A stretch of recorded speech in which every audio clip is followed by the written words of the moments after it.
Besides the prolonged drought that hit swathes of northern Kenya for 2 consecutive years, Turkana has been the poster child for hunger and food shortage.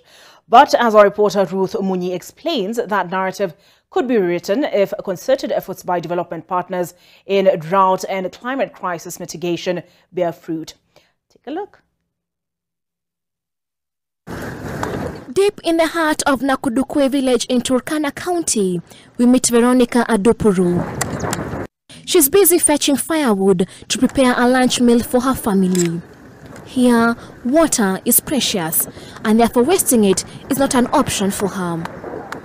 As the meal heats up, we pull her aside to understand how the drought has affected her and her family. All my children have lost weight. They mostly feed on wild fruits. I have lost half of the livestock. My children have been forced to make this broom so as to earn a living. There's not enough food here. Having a balanced diet is often impossible, and this heavily affects the health of her children, more so her 2-year-old child. One of the children is severely malnourished. I noticed that she was too thin, hence I took her to the hospital.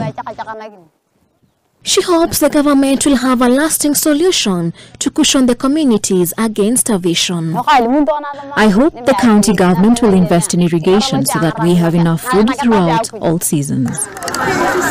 Various development partners have joined in to address this issue.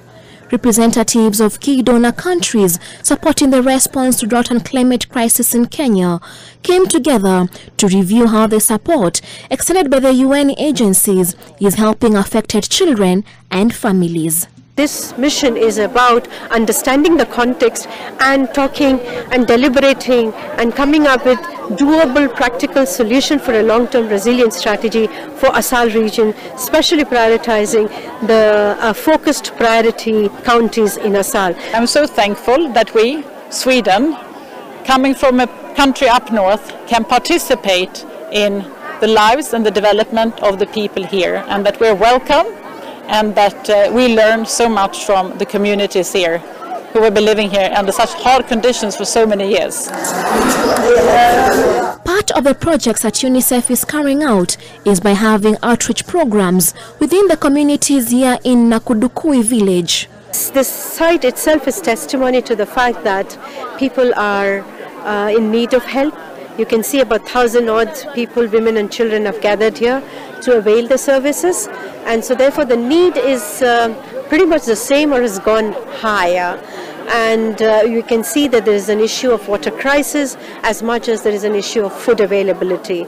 So in this outreach center, they've all come here as like a one-stop shop services, from immunization to screening of malnourished children, to treatment, to antenatal care and postnatal care, and also the social protection initiatives that is being offered. The drought situation has had a great impact on livelihoods here, and children continue to suffer the greatest impacts. But we've also seen that children have dropped out of the school because they are accompanying their parents and their families wherever the parents and families are moving.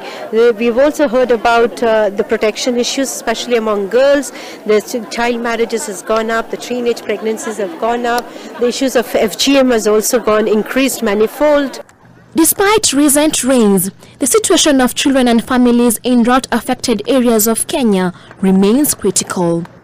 According to UNICEF, by February 2023, 4.4 million people in Kenya had been rendered acutely food insecure due to drought, and close to 1 million children aged under 5 require treatment for malnutrition.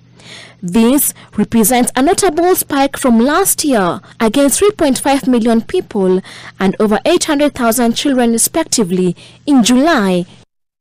The drought situation in this particular area continues to affect mainly livelihoods. For Veronica Adopuru, her main source of livelihood is making these particular brooms. This batch goes for 50 shillings and is meant to sustain her and her 6 children. She hopes that there will be a lasting solution to the rainfall situation in this particular area. Ruth Munyi, NTV here in Caliban, Turkana County.